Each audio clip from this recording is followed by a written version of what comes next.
Welcome to the Great Detectives of Old Time Radio. From Boise, Idaho, this is your host, Adam Graham. If you have a comment, email it to me, box13@greatdetectives.net. Follow us on Twitter at Radio Detectives and become one of our friends on Facebook, facebook.com/Radio Detectives. Before we get started, I do want to let you know this program is brought to you in part by the financial support of our listeners. And you can support the program at support.greatdetectives.net. As a one-time basis, you can also become an ongoing contributor at patreon.greatdetectives.net and contribute as little as $2 a month to support the show. Full list of details at that site. Well, now it's time for today's episode of The Adventures of Philip Marlowe. The original air date, September the 15th of 1950, and the title is The Final Payment. Get this and get it straight. Crime is a sucker's road, and those who travel it wind up in the gutter, the prison, or the grave. There's no other end. But they never learn. From the pen of Raymond Chandler, outstanding author of crime fiction, comes his most famous character in The Adventures of Philip Marlowe.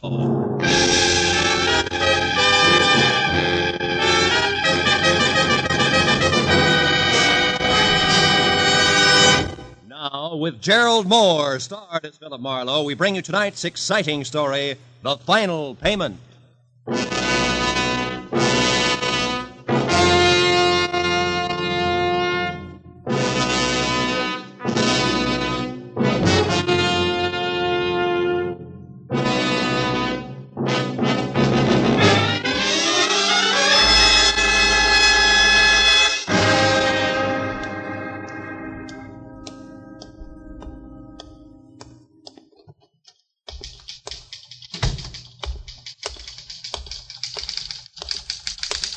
Yes, sir. I'm Philip Marlowe. Warden Riker said he'd see me at noon. Oh, yes, Mr. Marlowe. The warden will be with you in just a minute. Excuse me, please. Sure. Warden's office, Sergeant Kennedy speaking. Who? Oh, the L.A. Tribune. Yeah. Cenaro's execution? Okay, hold on. I got the dope here on my desk someplace. Excuse me, Mr. Marlowe. It'll be just a minute. It's all right. Press get hungry for the gory details about now. This is the third call this morning. Mm-hmm. Have a seat there. Oh, thanks. Yeah, here it is.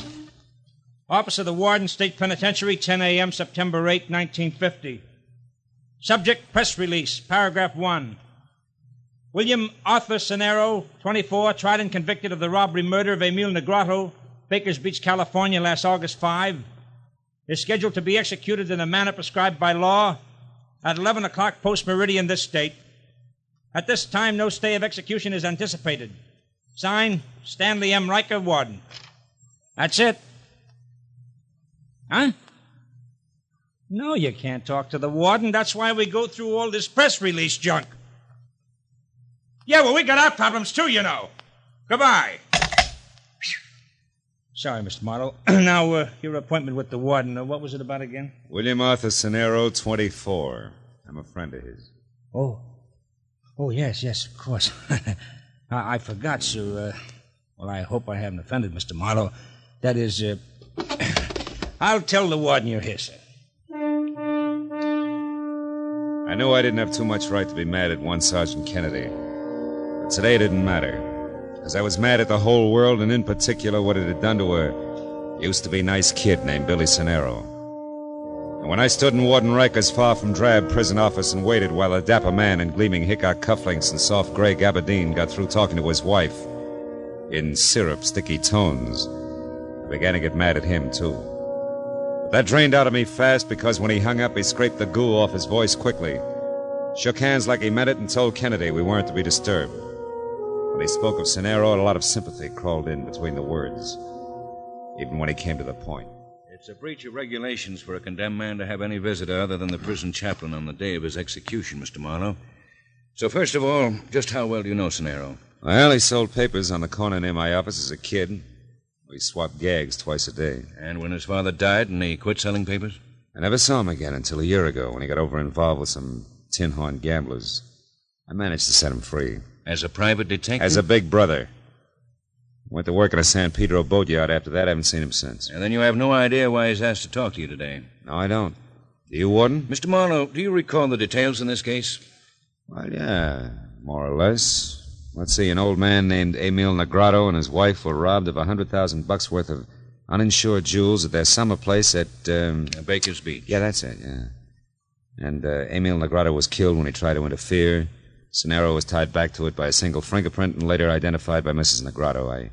I believe she thought there were 2 more, huh? Yes, but Cenero denied this. Also, Mr. Marlowe, you may recall that the jewels were never recovered. Cenero said they were lost at sea when the boat he fled in hit rough water on the way back to San Pedro. Now, Mr. Marlowe, do I begin to answer the question I just ignored? The jewels, I mean? Cenero may want to tell you that they weren't lost after all. He may want to tell you where they are. He may want you to do something about them. Sort of last will and testament, is that it? From his point of view, yes. And from mine? A very lucrative offer. Perhaps 50%, Mr. Marlowe. Why not 100%, Mr. Warden? Don't be a piker. I could always cross him up, you know. Anything else? Or were you just letting me know why the state is allowing this visit? I was just letting you know what the state knows, Mr. Marlowe. Uh-huh. I know a little more. I know that Billy Cenero is through as a criminal.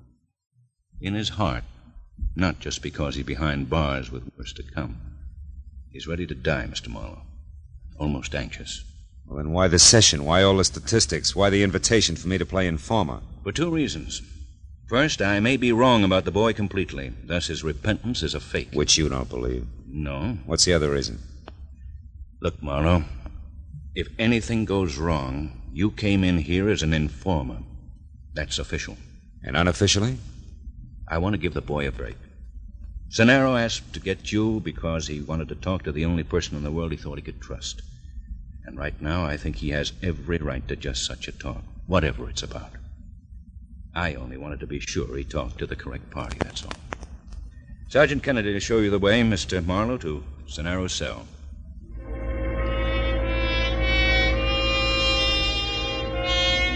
I was a bit confused.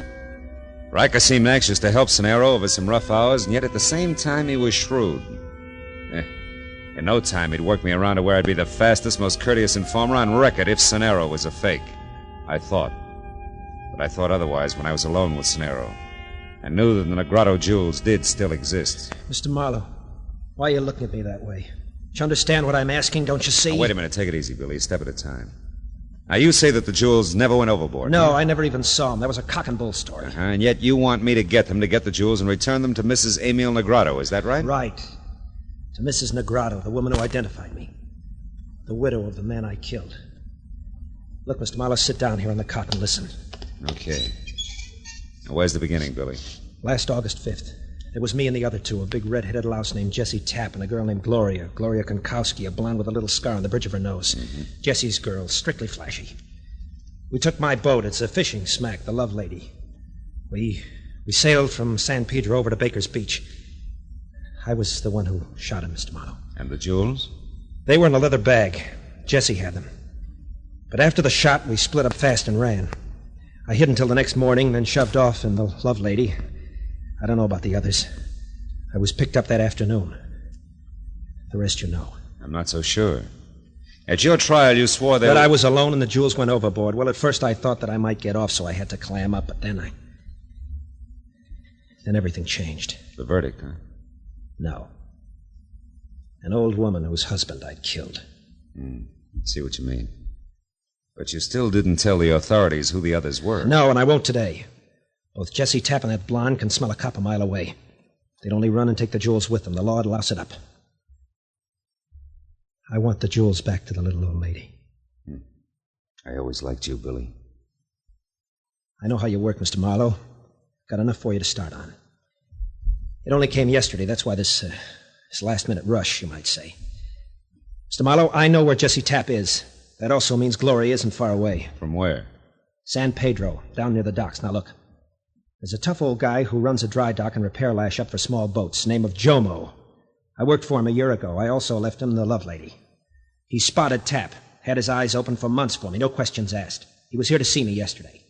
He's out to find where Tapp hangs out now. He's the one you see. Yeah, but wait a minute. What makes you think Jessie Tapp still has the jewel? Because I saw him take him and run, and he's still hanging around San Pedro. Maybe he hit him where he can't get to him. Maybe he doesn't want to get to him until he's contacted the right fence. Anyway, Mr. Marlowe, it's a chance I'd like you to take for me. Of course, I I can't talk about your fee. Look, kid, don't you think we ought to talk to the warden? Mr. Marlowe, I've done nothing but think. This is the only way it can possibly work. The only way it can help me and Mrs. Negrado both. Well, will you try it? Yeah. I guess so, Billy. One last thing, Mr. Marlowe. If you make it before 11 tonight, get the word to me, will you? And if you don't make it, or it looks like you're not going to, don't lie. Okay? Okay. Time's up, Mr. Marlowe. Sorry, Snarrow. It's all right, Kennedy. Don't mention it. So long, Mr. Marlowe. Goodbye, Billy.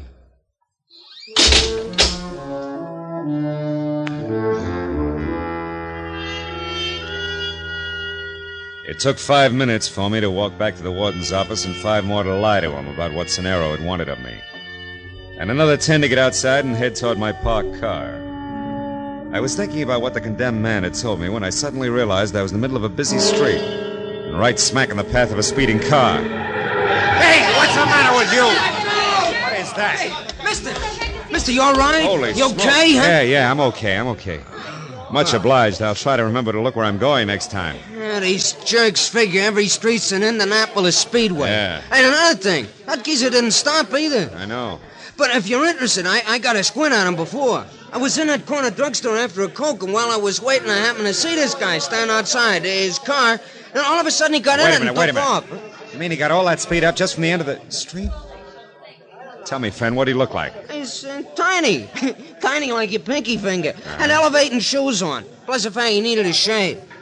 Say, you don't think it was purposeful, do you? Not an accident, I mean.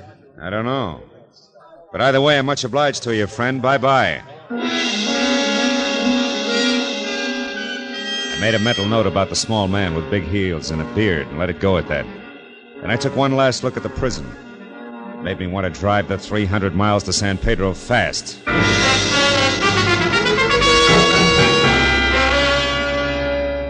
It was some hazy place between late twilight and early evening fog when I located Jomo in his Water's Edge dry dock and repair shop and told him who I was. I was fond of that Scenaro lad, Marlowe. I'm glad I can help him some way. That boat here was his, you know, the Love Lady. Mm-hmm. Putting her back in the water tonight. Love Lady. That might be what he needed to keep him out of trouble like that. It's hard to say, Jomo. But look, I don't have much time. Do you know where I can get next to this Jesse Tapp? I followed him just this morning from a bar on 3rd Street. He's hiding out in a warehouse on Lookout Hill Road. It's shut down now. It won't open up again until... Hold it, Jomo. That noise, that came from out here. There's someone there, Mr. Marlowe? No, not anymore, there isn't. And there probably wasn't. I got me a clumsy little cat, Marlowe, always falling over. Jomo, you said Lookout Hill Road, right? Aye. Yeah, there's only a block long, the highest point in town. You just head straight up King Street to the top. You can't miss the warehouse. Thanks. Jomo. You have no idea what this is all about, huh? Well, I wouldn't say that, Marlowe. But you see, I don't let myself think of some things too much. I keep my mind on boats more than people. Easier to understand. Easier to repair, too. Good luck, Marlowe.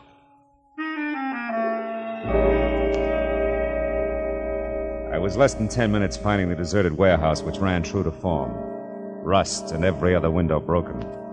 When I was out of my car and moving around toward a side entrance, I saw something else. It was a girl, tall and blonde, standing in the deep shadow of a Fit Shampoo billboard. When I started for her, she threw one scared look my way, then scrambled into her pocket for a key. And made it just as she got it out and into the door lock. Let's not be hasty, honey. Get your dirty mitts off! When you stop kicking, I will. Not before, sweetheart. Not before, Gloria. How do you know the name Bright Eyes? That cute little scar on the bridge of your nose. You should have ducked, kid. Not that it doesn't add character. Go soak your head. I don't know you. You should. Jesse does. Who are you, anyway? Name's Marlowe. Here to see your boyfriend Tapp per schedule. It's a business appointment, Gloria. Business? Oh, yeah, sure. Fence, huh? Yeah, fence, huh?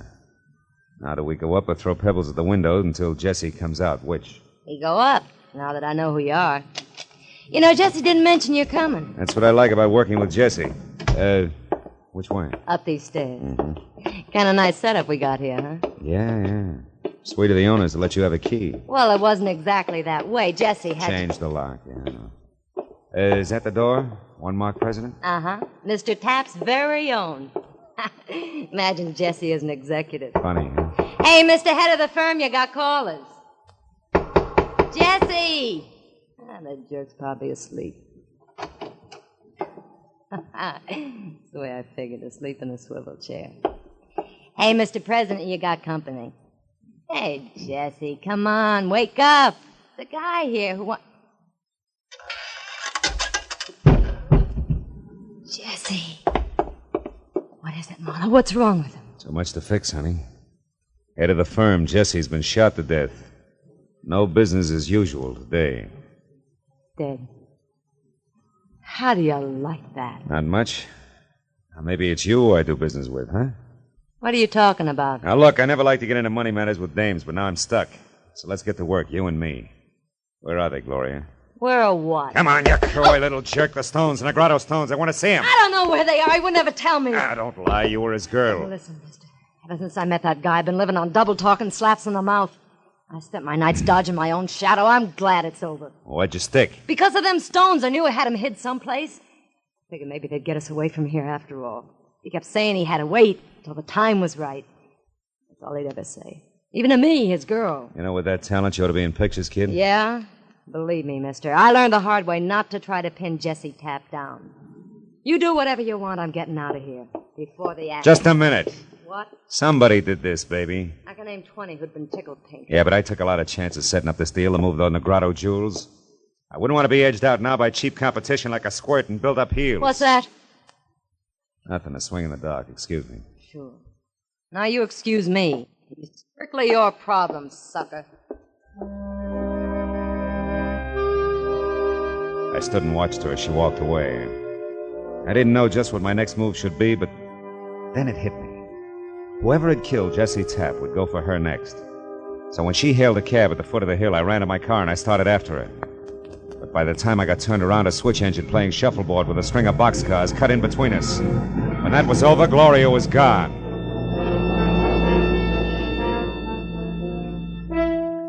I spent the next hour and a half raking the neon-lighted muck along the docks looking for her with no success. Until finally, in a rancid backwash called the Reef, I got a break, but from another direction. The same unshaven little man with high heels who tried earlier to run me down was at the bar, blinking back the sting of a straight shot. I watched while he picked up a handful of small change from the bartender, and when he pranced toward a phone in the hallway at the rear, I followed him. It was too good to be a coincidence. Yeah. He had That's to right, tie in. operator. San Diego. Yeah, Christine Fuller, right. How much? Okay.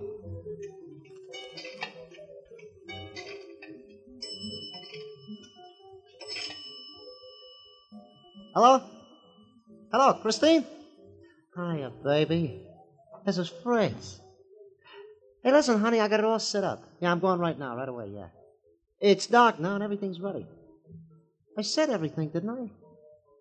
I'll have them in an hour and be out of here.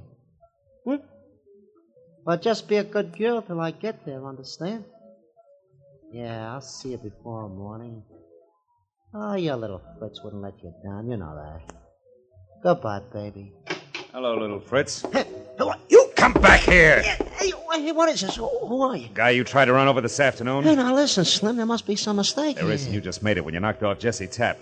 And now that I got you, little Fritz, I'm going to shake you up and down until a lot of answers or a lot of teeth start dropping out of you. No, Now make up your mind. What's it going to be? Come on! no, leave me alone. Stop. What's going on here? Run along, Buster. It's private. Oh, yeah? Yeah. Great big lug like you picking on a little guy like him, you ought to be ashamed. Hey, don't you believe in the brotherhood of man? Yeah, but this weasel don't qualify. He Now told blow. me, fellas, he was going to rob me. Oh, he was he? Put him down, you. Come on. Turn loose, some big bully. Why don't Okay, you... you jerk! Come on, get up! Get him, Joe! Come on, Joe! Hey, hit him over the head. Beat him up, fight! Him again, Joe. Come on, get up. Oh, nuts, he's all cold. Let's throw him out in the alley. Come on. Good idea.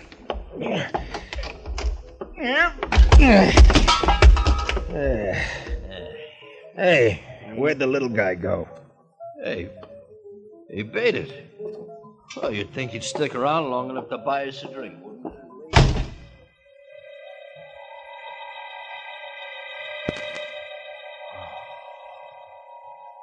Judging from the way my face felt, the two longshoremen must have, had barnacles on their fists.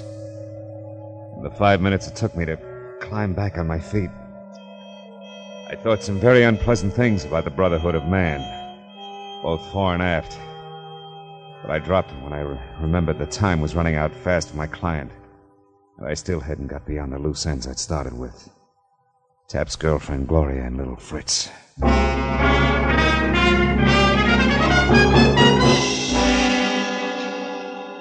It was a hunch that took me up the hill of the old retired warehouse again.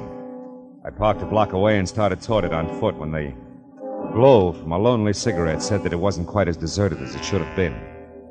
The cigarette belonged to a woman who was someplace under a lot of makeup. Wow. Interesting evening. You asking me or telling me? Well, either it is, it has been, or it could be. Take your pick. You look like a bright boy. Hey, you look like you fell into a meat grinder. No, just a philosophical discussion. Oh? Nice view from here. Not too bad. Girl like me needs a view once in a while. Keeps the past from crowding the future. You can see the whole waterfront from here without smelling it. Yeah. That's great, huh? Now, look, you haven't seen anybody hanging around here in the last few minutes, have you? You kidding? Nobody hangs around this old dump. First time I've been up here in a month. Nobody's hung around here since old Tom died. Used to be the night watchman. And there was a lot of laughs for you, old Tom. He had that upstairs room, that one up there. Mm-hmm. And he's a Tom I've been... Hey, that's queer. That's real queer. Look. What? Hey. Oh, a telescope. Mounted on the windowsill. Yeah, old Tom never had a thing like that up there. Who do you suppose put it there? I know who, honey. My question is why? A telescope. Well, it seems to be pointed down there toward the small boat anchorage. Yeah. Where a certain boat was in for paint and repairs. Tap could watch every step from here when the job was done. Holy smoke, it could be. Thanks, baby. You've been a big help. Sure. All things to all men. Have fun, Sonny.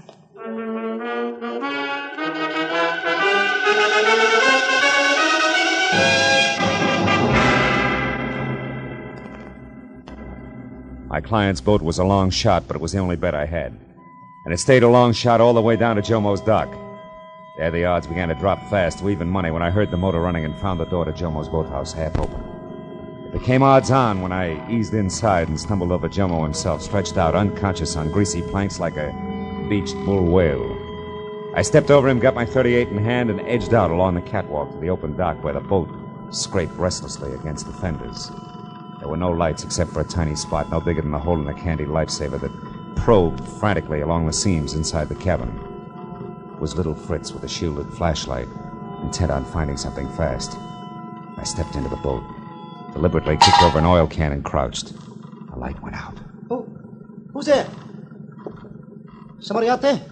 Well, speak up. Throw your gun over the side and stand real still. Do it now, little man, or I'll blow you in two. Hold on, wait. Yeah. Who are you? It's me, Fritzy Marlowe. So Tap hid the stones right here on Bill Sonero's boat, huh? Yeah, that's right. They're still here. Fortune. Hey, look, we played smart this Shut time up. for both. I want a few things straight first. Correct me if I'm wrong.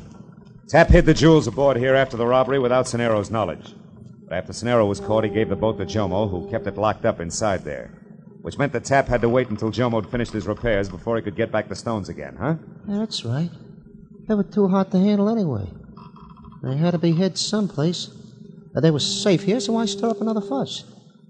What else you want to know? Are you going to explain to your little sugar in San Diego that Christine Fuller you cooed to tonight when you don't show up for a few years? Marlowe, we can do business. And another thing.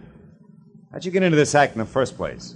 I got ways, like a couple of friends on the inside. Oh, that figures. One of them must be on the inside of the state pen. That's how come you hooked onto me so fast with that car. Who is it? A guard named Kennedy. He's a pig, a cut-rate chump. The other friend? He's behind you with a gun. Oh, move. fine. Oh, that's my baby. I'll take your gun now, Mr. Marlowe. Oh! Stop it. Put it away, Fritz. Did you find the stones? Not yet, but it won't be long now, sugar. Marlowe, get in that cabin and run this boat. We're going out. Go on, move. Oh, no, wait a minute, baby. We don't know anything about boats. We're not taking any more chances here. Untie that rope at the back, Fritz. That's called cast off the stern line. Shut up! Get inside, Marlowe. Go on. Sure.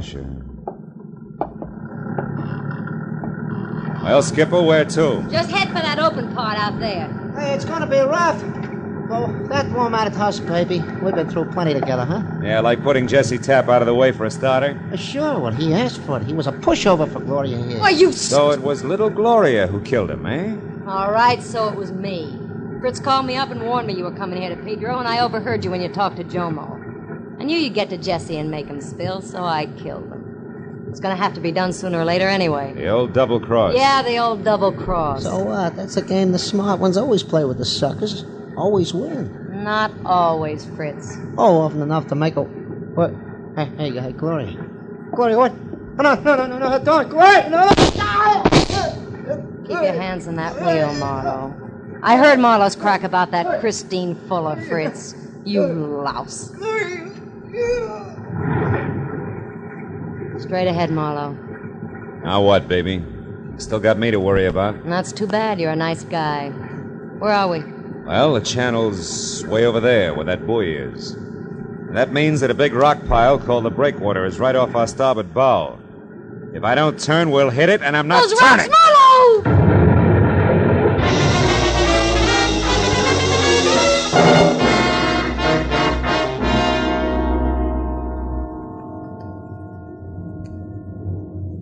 Feeling better now, Mr. Marlowe?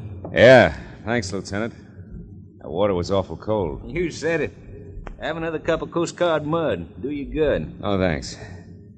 Look, I was wondering if... If we located the girl you told us about? Yeah. Yeah. She wasn't as lucky as you were. However, your boat hung up on the rocks. The boys found all that jewelry in the cabin, in this leather baggie. Well, we'll be in a couple of minutes. Good. I'll just have time to call a young guy and tell him he can close out his books. They balance now. He's paid up in full.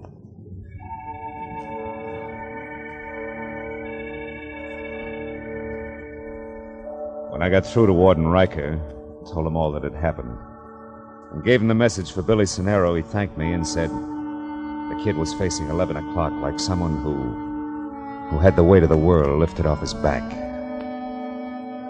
A back that should have been part of a football team. A back that should be tanned from the sun at the beach. A back whose arms should be around a lovely girl. A back knelt in prayer for a better world. A back...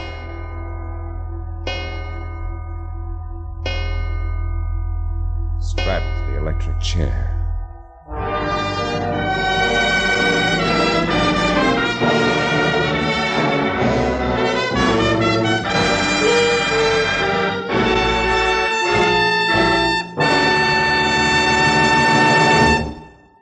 The Adventures of Philip Marlowe, bringing you Raymond Chandler's most famous character, star Gerald Moore, are produced and directed by Norman MacDonald and written for radio by Robert Mitchell and Gene Levitt.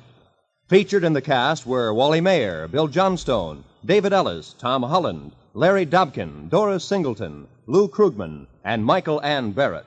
The special music is composed and conducted by Richard Arant.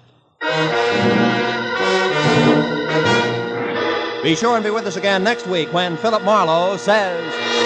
This time I found a corpse in a flower shop. A gypsy who read her own fortune in dollar signs in a death struggle 20 feet from a crowded merry-go-round. All because a man forgot one white carnation.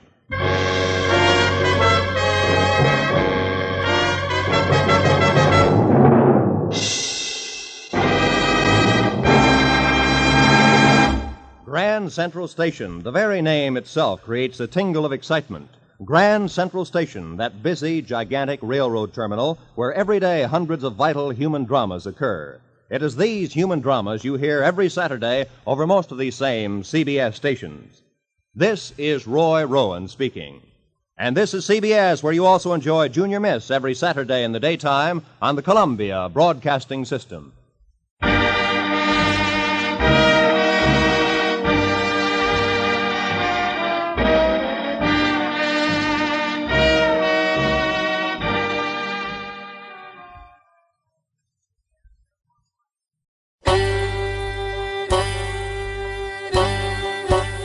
Hi, this is Andrew from OTRWesterns.com. I wanted to invite you to come take a look at our site. We stream live OTR Westerns 24 hours a day, 7 days a week, along with putting out podcasts of old-time radio westerns. Check us out at OTRWesterns.com. You're listening to The Great Detectives of Old Time Radio with Adam Graham. Now let's get back into the show.